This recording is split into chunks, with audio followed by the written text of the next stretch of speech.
Hello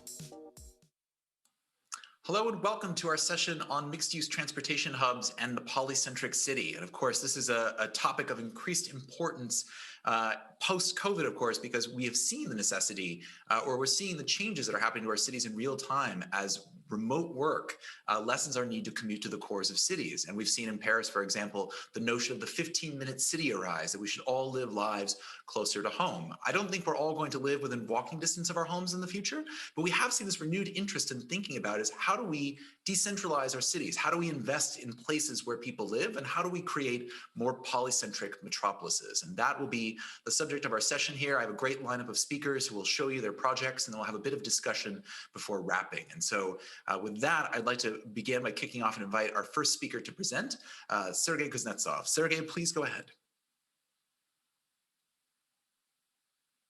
Sergey, we can't hear you. You're on mute, so please unmute when you have a chance. Sorry, yes. Yes. Okay, я включаю. I will start my screen demonstration. Yes, yes, I will try to do it. Okay, here I am. No. Please go ahead. We can see it on the broadcast. Yes. Give me a second, please, because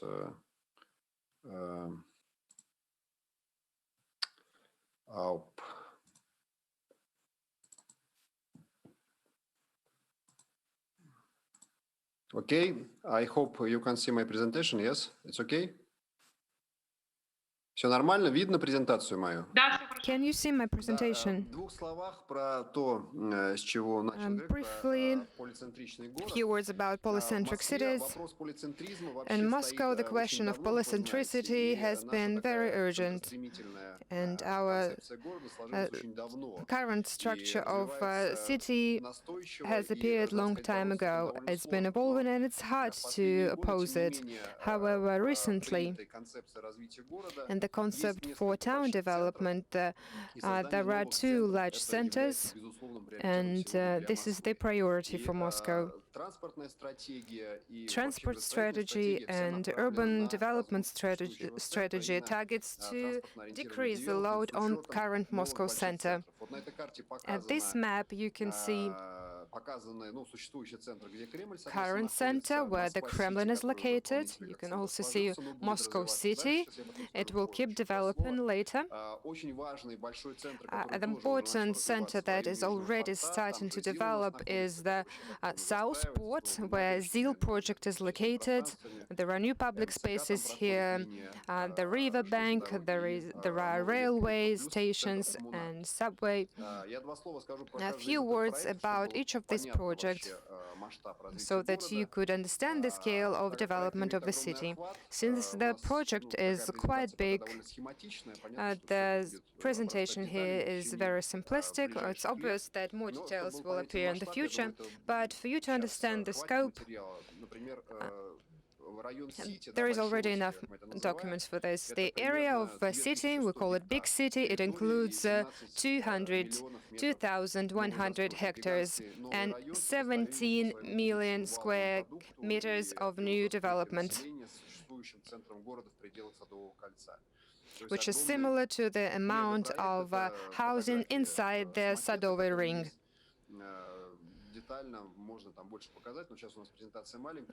Now presentation time is limited, so I will be talking briefly. Southport. This area, excluding ZIL, is a very big area. It is 181 hectares, plus some adjacent area, which in total 1,000 hectares, which is 2 times less than big city, however still really big, with new promising development, with the new possible jobs, and it is also located on the riverbank, the river of Moscow River. So in the future we expect traffic on it, and we're actively working on developing on river transportation, and in the nearest years we expect to launch this project. There will be a huge transport hub It will be accessible by subway and land transportation, by water, and by other means. Few views for you here. And the fourth large center, which is being developed very actively right now, it is done on the concept that in 2012 won at the competition for the development of New Moscow. That was a very big competition, and so we developed this area according to that concept. This is the ex-Moscow region. Currently, it is a part of Moscow. There are two lines of subway here. The highway has been reconstructed, and they have all needed functions. They provide commercial properties. There are sport facilities. There are museums located here. There is a department of Moscow State Tretyakov Gallery. Here you can see huge hospitals, very modern facility. It won a lot of architecture awards, and it is actively fighting with coronavirus right now. This is the building of a local administration. So some projects has already been carried out, including public spaces. Also, we have a video. In case we have 1 minute left for me, we could play a video of a river next to Moscow city. If we don't have time, then I would sum up that we have 4 large centers. These are projects that are in the process of implementation, and within 5 to 10 years, we will see very significant development in these areas, and Moscow will become much more polycentric compared to current situation. Thank you, Sergey. We'll save your video for the end if there's time here, because I know we have multiple presentations and speakers, but thank you so much for that as a warm-up for this. I forgot to mention the title at the beginning. Sergey is, of course, the chief architect of Moscow. Our next speaker is Yana Golubeva, who is a partner at MLA Plus, if I'm pronouncing the firm name correctly. But please, Yana, the floor is yours. Thank you. Let me share my screen.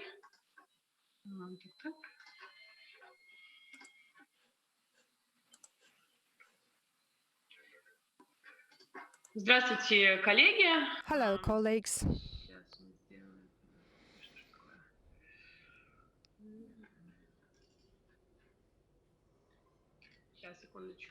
And give me a moment. Do you see my screen? Видим экран. Да, спасибо. Yes, we can see your screen. Ну ладно, давайте так. Okay, let us proceed. Well, of course, Sergey demonstrated a very nice picture of the development of Moscow, and we all know that Moscow is the mega attraction point for developers. However, I would like to talk about other towns too. We, as a company, we work often with the regional towns located in different parts of Russia. And today we mentioned the topic of town of 20 minutes, and we think that in post-Sovietic territory this is a very good solution, because the towns in Soviet times were planned as a micro-regional structure, so it was assumed that these fully self-sufficient, they would be fully self-sufficient. And today, when we look at different towns, for example, Yekaterinburg, we see that the town consists of few elements. And the idea that we were considered in 2016 in Yekaterinburg, which is currently being implemented in Yekaterinburg, that town should have different regions. We are not talking about super large projects, where we talk about increasing multifunctionality of each region and about the need to create public spaces and objects. But I agree with Sergey that to promote polycentricity, there are 2 unused infrastructures in towns. One is railroad, the second is rivers. especially when the rivers are big ones. If we talk about Yekaterinburg, we looked at the railroad, at the city railroads, and we analyzed whether we can use them, and what is the capacity to develop centers around it. And we found out that we have around 1,000 hectares of territory which is not used efficiently. It is 10-minute walking distance from the living places. Why do railways do not work properly in Russia? Because they're located far from the living areas. And it's not that easy to get to them because they're usually separated by warehouses and parking places. We have developed a concept for one of the stations in Yekaterinburg,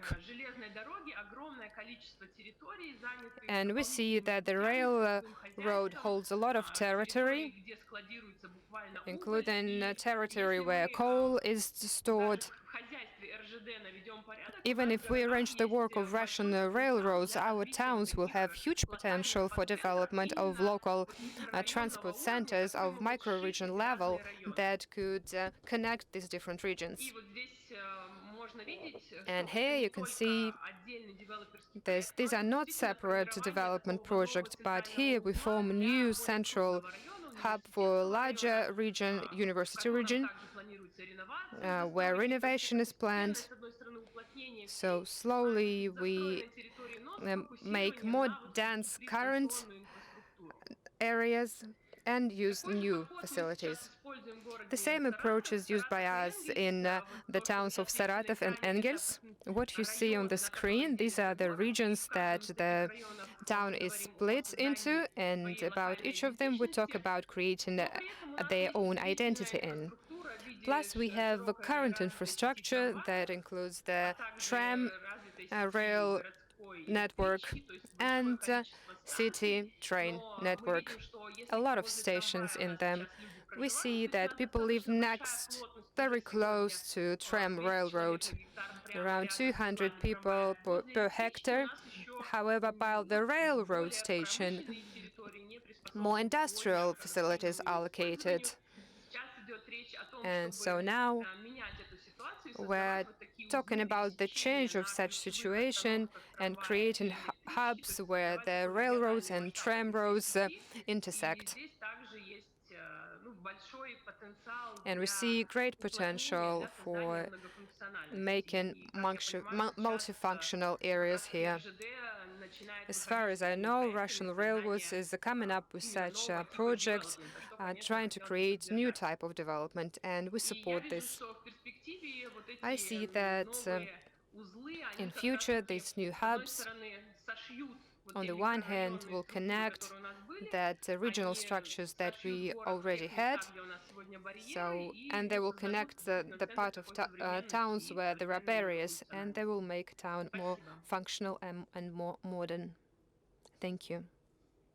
Thank you so much, Yana. Well, having our first two speakers cover particularly the context of Moscow and Russia at large, I want to turn now to our sort of global speakers as well. We'll start with Suresh, who of course has a particularly global view in his work as managing director at Boston Consulting Group, with experience across the Indian subcontinent, the Middle East. Suresh, I'm curious, these trends that you're seeing, and also of course well beyond this, how is this factoring into your work and how you're advising clients to think about, sort of the post-monocentric city? Thank you. Thanks, Craig. And let me talk about polycentricity in the context of the future of city infrastructure. I co-lead our Global Center for Future of Cities, and we have done some research on seeing what is happening and what is likely the trends which are going to play out in the future. It's no surprise that COVID-19 has impacted our cities the most. And cities being the economic powerhouses, that impact is palpable. If you look at the number of cases per million in city versus on an average, it's twice. If you look at the top 30 major economies, and you will see that 45% of cities are witnessing resurgence. Close to 40% of cities have imposed some kind of a partial lockdown or tighter restrictions. So the impact of this pandemic is substantial on cities. However, while the short term is challenging, it is evident from the past crisis that cities will transform and emerge stronger. Let's look at the Spanish flu, which happened in the early 19th century and 50 million people died. It triggered certain changes in the way city infrastructure was done and the way city businesses were conducted. To name a few, emergence of telecommerce. Businesses started accepting orders from quarantined or sick customers via telephone, and that's how telecommerce started to zoom. Similarly, if you look at automobile ownership, it reached almost 4 times that of pre-pandemic level. Automobile ownership was accelerated because of the pandemic, because of the social acceptance around usage of ambulances during the Spanish flu. Similarly, if you look at boulevards, which are there in many of the European cities, it was again triggered by the Spanish flu and the pandemic. So while there are short-term challenges, I'm very, very confident from the evidence from the past that cities will emerge stronger and transform. What is this current crisis doing to cities worldwide? If you look at the announcement, if you look at the changes, there are already changes which have been triggered. You will see significant increase in bike mobility. Cities like Paris have created 400 additional miles of bike lanes, expanding on the 15-minute city plans, Greg, which you were alluding to at the starting of the panel discussion. Similarly, if you look at cities like Milan and other cities in UK, they have also expanded the infrastructure for pedestrian walking and for bike laning and privately owned bikes. Also, cities have started to think through planning differently. They've started to rebalancing zoning protocols to include mixed development neighborhoods, mixed use neighborhoods, so that you can have both commercial, office, retail, entertainment all together in one neighborhood. So you've already started to see these changes. Now, if we were to double down and think about what are those changes which will get accelerated because of this pandemic, we could see close to about 5-6 changes which will get really accelerated. The first one is around seamless and sustainable mobility. There will be emergence of green mobility.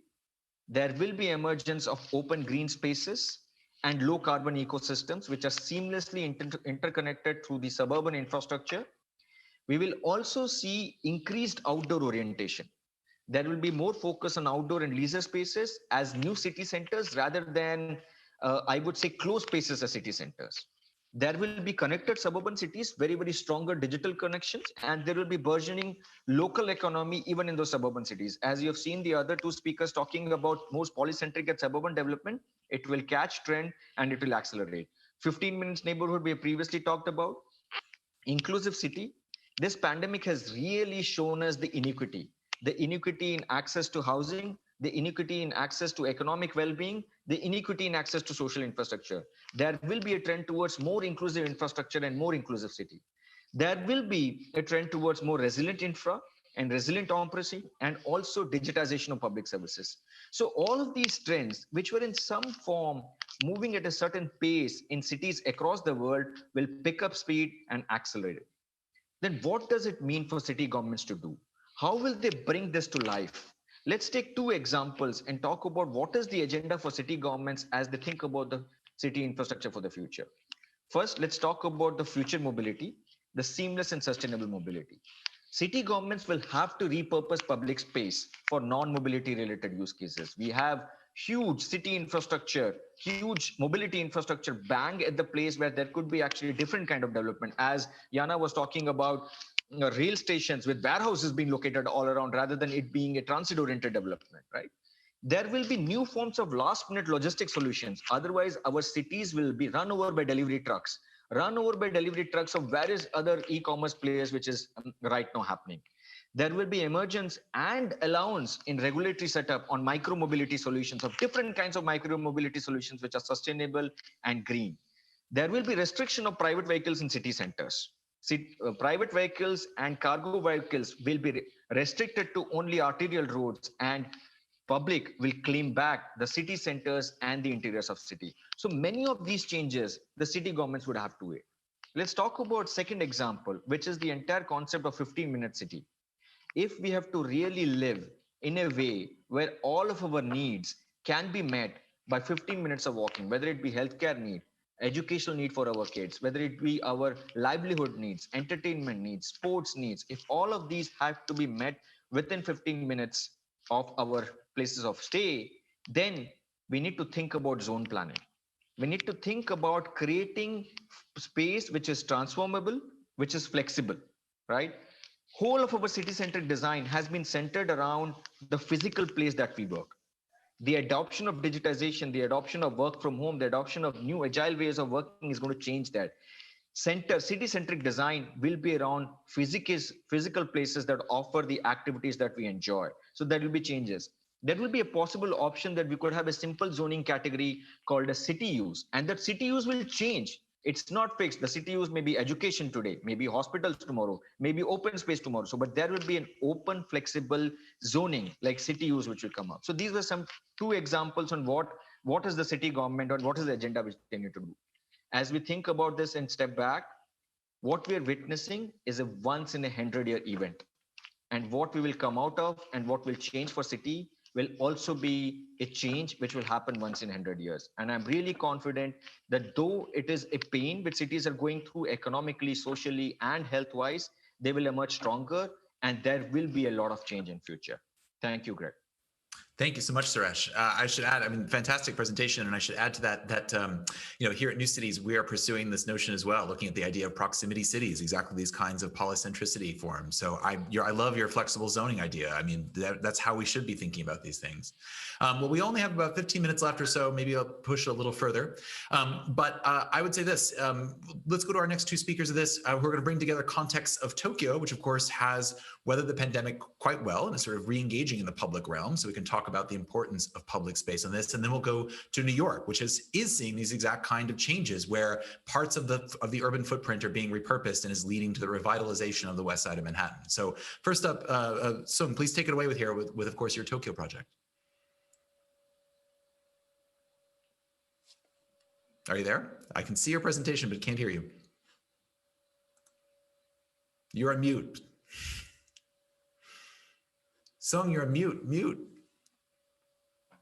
Sorry about that. Please begin. Yes. Good evening. My name is Sung Namgung, and I'm with Picard Chilton. Today, I'm honored to share Global Gateway Shinagawa project in Tokyo. I hope what we learned and the strategies we tested for this development will be helpful for the dialogue. Tokyo is organically growing and dynamically changing polycentric city to start with. Its extensive network of rail infrastructure serves nearly 3.5 billion passengers annually. This is more than anywhere in the world. And 80% of jobs and population is located within 1 kilometer of a metro or suburban rail station. Shinagawa district is located at the southern end of the Yamanote line, which is the looped rail line.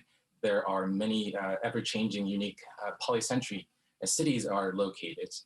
Leveraging its 20-minute proximity to Haneda International Airport, and as well as Yamanote line, and a new maglev train, which will bring Shinagawa and the greater regions of Japan much closer by 2027. Shinagawa district will certainly become a place which is ready for a globally scaled mixed-use development. The client for this project is East Japan Railway Company, and they have a very specific goals for this project. Their goals are creating a quality that could be enjoyed by the people in the city, and then promoting this place as a new central hub for business using the transportation that is available around. And the development itself is scaled around a new train station called Takanawa Gateway Station, which opened in March. This is designed by Kengakuma. The project, it's a very large site, 13 hectares in area and 1.6 kilometer long. And there are 2 phases for the project. First phase will be completed by 2024, and then the next will go beyond 2030. Within the area, there are already major developments that have occurred in the past, especially next to Shinagawa Station. However, there is one major difference between the Global Gateway Shinagawa, which will be constructed here, is the implementation of the public realm, recognizing the importance of public realm and how to use that to create a project that is much more user-friendly. Creating a successful public realm that is open, flexible, comfortable, and community-oriented is at the core of the project. Creating such a complex and large-scale project, it's about 15 million square feet of development in total. We needed to devise a language, which we call a design code, which spans at multiple different scales. At master plan scale, the central guiding framework is called the promenade, which is 1.6 kilometer long elevated pedestrian pathway, which links different blocks and different businesses and bring people to various points of the project. And the various points have important public realm spaces. For the individual building, having a dialogue with what's happening down below, it has, in terms of its massing and expression of the curtain wall, also creates a sense of flow, sense of movement that emphasizes what's happening not only in the building itself, but what's happening in between the buildings, and also especially down on the elevated deck level.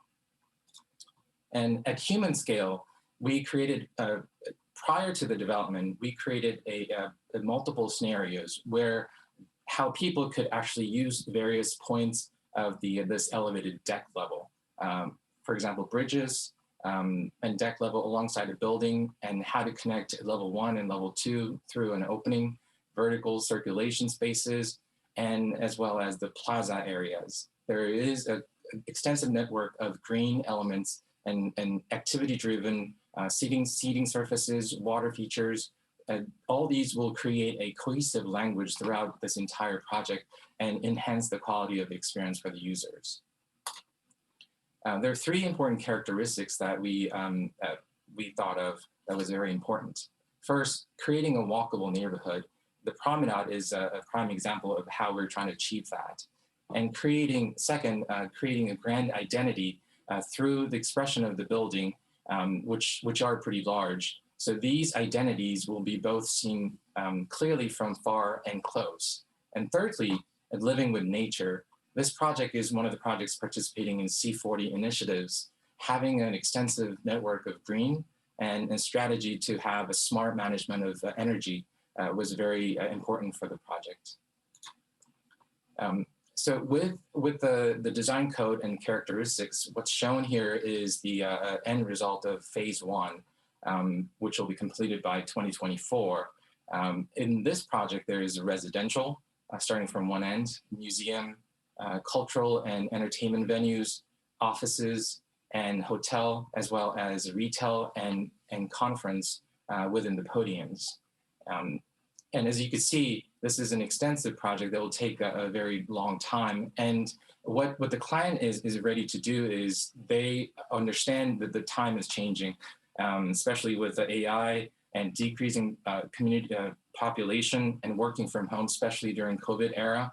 There is a decreased number of passengers on their train network. So they had to come up with a new business plan that allows their strategy to go much further than 2020, 2030, 2040. Creating a community that is surrounded by the train station, and the train station becoming the actual mixed-use development. And we are responsible for Block 4, which is about 500,000 square meters of development in front of the new station. The green network that I spoke of earlier is the linkage between the projects that are both horizontally designed along the promenade, but also vertically they're designed onto the podium. And then the expression on the tower with its massing and expression of the curtain walls, they do link the tower and the podium, ultimately the elevated deck, very closely, creating a cohesive language for the betterment of the project. And walking out of the station, you're embraced by a podium that has a very sinuous curves that invites people. And this is one of the major public realm space that is truly multifunctional. It's large in scale, but also it could adapt to host different kinds of events. And on the other side of the project, much more scaled down, pedestrian scaled public realm space, walking down the grand stair, you are led to more retail-oriented corridors behind the corridor. And the green network that are vertically designed on the building is ever present in every single portion of the podium. And to end with, the importance of this project and what it embodies from a business and symbolic perspective cannot be overstated. Successfully realized, it will establish the Shinagawa district as the preeminent gateway to Japan, attract further development and spur the creation of business and cultural hub of international prominence in one of the world's greatest cities, Tokyo.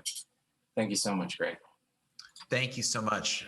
What an inspiring project for this. And yeah, and obviously fascinating to be in a place, one of the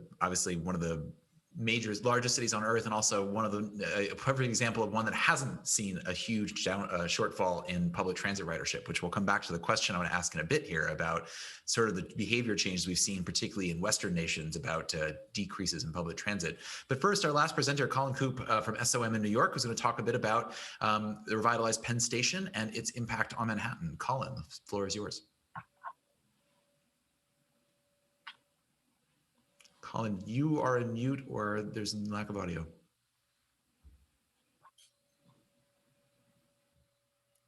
Still don't hear you.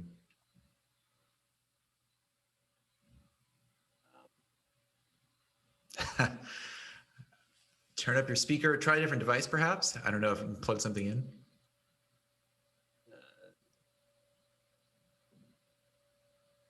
Maybe there you are. I can hear you. Audio's coming up. Go ahead.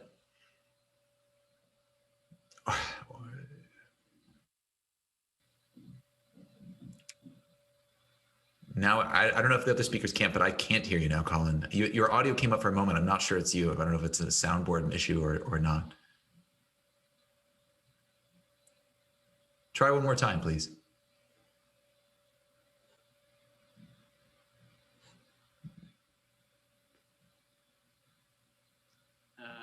There, keep talking. Okay, can you hear me? Yes, go. All right. Yeah, I don't think it's my computer. Go ahead. Great.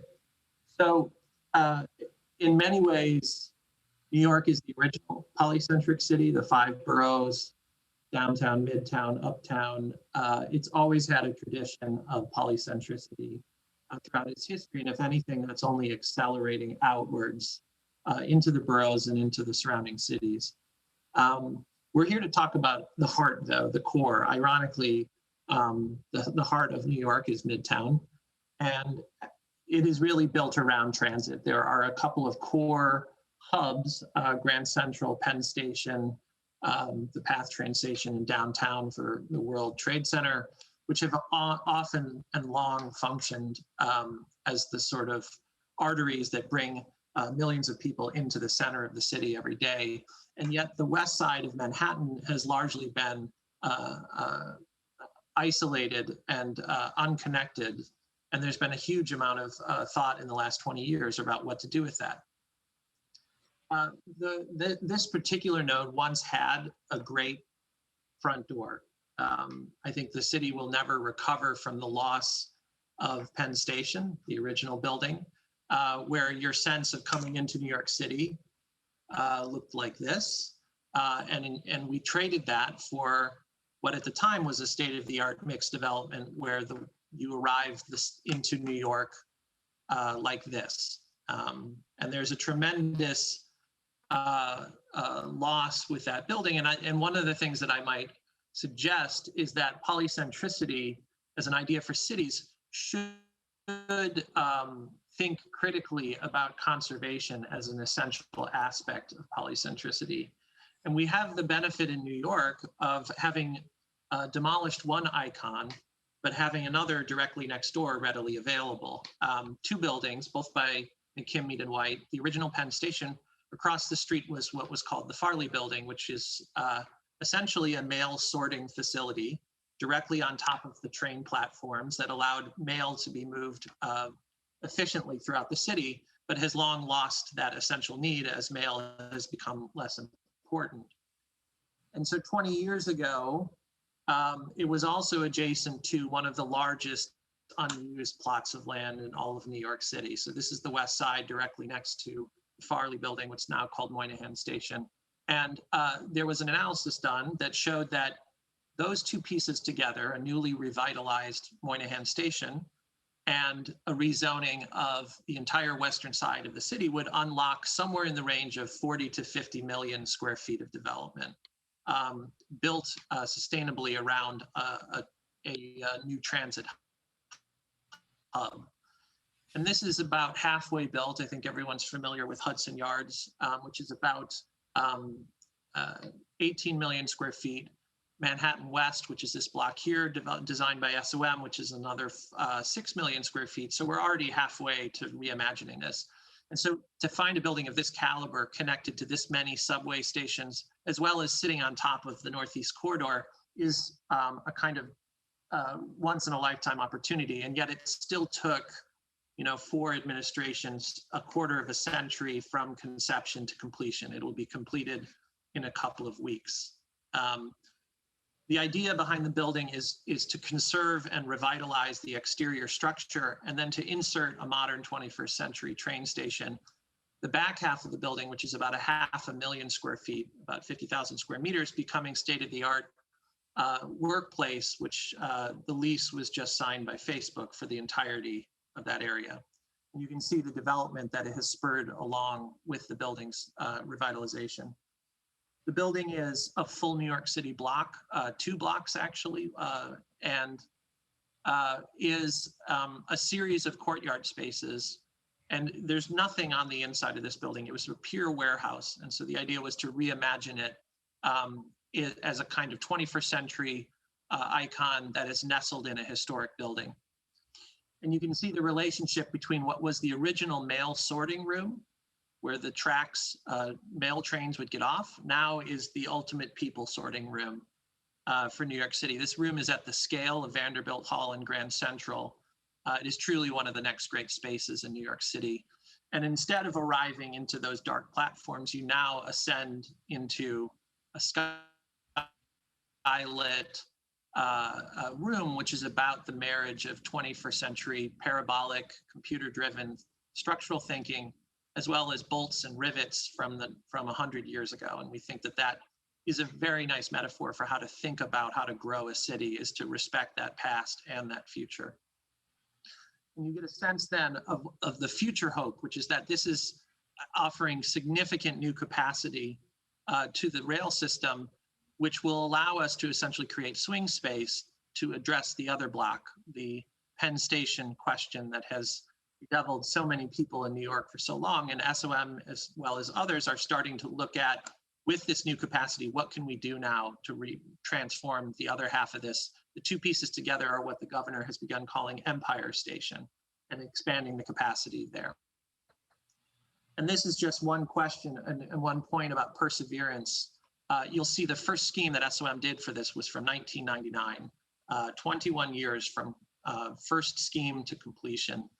And we're very excited to see the project come to fruition. Thank you. I know we're at time, but I want to quickly ask my panelists one question out of this, and that is, these are all incredibly inspiring architectural visions and developments and mixed-use projects. My question is given the disruption that we've seen from the pandemic and the effects that it's had on public transit ridership and rail ridership around the world how are you thinking about future-proofing these projects if we see development patterns shift? In many ways, each of these is imagining, by being built around rail hubs, that we'll continue the pattern of commuting on a daily basis from some place in the metropolis to another place where we will work and then come home. If Suresh is correct about the 15-minute city and other cities are pushing this notion that we will live life more locally, how do we rethink the position of your projects in the broader metropolis of this? And I want to open this up to anyone who might have a comment on this about about thinking about, will these become the seeds of new cities unto themselves, where no one actually takes the trains, but these become, entire urban cores among themselves. Any particular thoughts? Colin, I guess I'd maybe perhaps call on you if you have a quick thought for a moment, given we know the New York context well enough, and there's all sorts of doubts about the ability of New York to recover from the pandemic given its financial issues. Yeah, I think that there's going to be a lot of hope that we can look at both state and federal governments to acknowledge the importance of density and dense cities relative to the triple pandemic of climate change, resiliency, and public health. I think that mass transit is going to be an essential ingredient in addressing those three things simultaneously, and particularly ground transportation. In terms of future-proofing, I still think that you want to create a malleable zoning code that doesn't so dictate the uses that you don't end up with a homogeny of office or a homogeny of residential. You do want that integrated, vibrant, mixed-use reality. But I would also, again, make the pitch that what part of future-proofing is acknowledging that buildings that have historic character have value, and if they can be durable for a full century, we can find new ways to use them as well.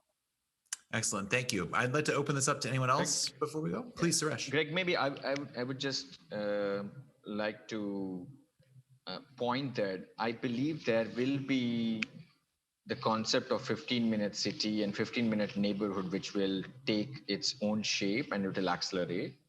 I think the role of public mass transit will change. The role of public mass transit, from connecting people where they live to where they work, is the thing of the current and the past. It will be about connecting people from where they live to experience something different. And it necessarily will not be about going to work, right? Right now, it's about living in a suburb and working in a midtown or a downtown or one of those city centers, right? But the reason will change. Public mass transit will still be, I would say, the spine of moving people. But the reason will change is what my way of future of the cities will be. Thank you. If I could add just one thing. So the pandemic is certainly an event that's changing everything so radically, but this shifting of decreasing number of passenger ships and people working from home has been happening in the past. And our clients, they have recognized this. So they have been slowly shifting their business focus from, being the provider of transportation to actually creating what Sharish said about creating a city that is within a 15-minute or 20 minutes that is very central, and then allow their business to develop different types of developments or creating IT structure or financial services. So that shift has been happening from some time ago. And really, it is about the destinations that define how these transportations are linked to. Thank you so much. Yana or Sergey, any final thoughts on particularly how this could affect Russian cities' development going forward? Я согласен с коллегой, что I agree with the counterpart that since the changes has already been happening and the project that I showed in my presentation appeared not yesterday because of the pandemic, they appeared much before. I think that development trends with the development of public spaces that invite people to lead healthy lifestyle with self-sufficient town centers, where this 15-minute town is carried out, has already been in place, but it has become more urgent now during the pandemic. However, I think that technological development affects on the movement of people more, because we see that people are start working remotely, and that affects technology more than development of transport. And I think we will not see the shift. I think that we will see the shift from 15 minutes to 0 minutes because people will be working from home. However, we cannot predict everything, but the trends that we see now, we have already seen them before, I think, and I do not think that they will change. And what colleagues demonstrated today is something that we have seen here too. Excellent. Thank you. And Yana, please, a final thought. Я согласна с тем, что вот железная дорога, I она на agree самом that деле railroad является важным каркасом, и, is an возможно, в будущем important она будет structure, возить людей and от in работы future к it дому, will be delivering в people том not числе и only к from home большому to work, рекреационному but also to пространству, large которое развивается recreational вокруг space городов. that И действительно evolves сейчас around мы towns. можем себе And позволить now we 2 дня can жить в одном месте, 2 в allow другом. И в ourselves to российском lead few контексте это days in очень one place and актуально, few так days как у in a нас там different есть place. And дачи, есть especially relevant it is малые in поселения, куда Russia, люди because we переезжают. Мне have кажется, small в этом places where плане people для live and they российских городов relocate железная there. дорога еще более That is важный why каркас, railroad is так even как more ты можешь important жить вот этой в 15-минутном in маленьком Russia, городе, because you но can очень live, быстро попасть в большую метрополию because и you там can на easily рабочую access встречу a и так large далее. town from small one Ничего не in вижу case you здесь have an никаких urgent meeting противоречий. there. Надо So I don't развивать. see any contradictions here. We need to develop this. Fantastic. Well, thank you all so much. I would say it was a pleasure moderating all of you today to see your fantastic future visions of this. I know I look forward to seeing the plans afoot in Moscow and in Russia at next summer's Moscow Urban Forum when we reconvene in person. And I look forward, of course, to visiting Tokyo, New York, and beyond to see these visions as well. So thank you all so much. Have a lovely evening in Moscow, and we'll see you soon. Thank you. Bye.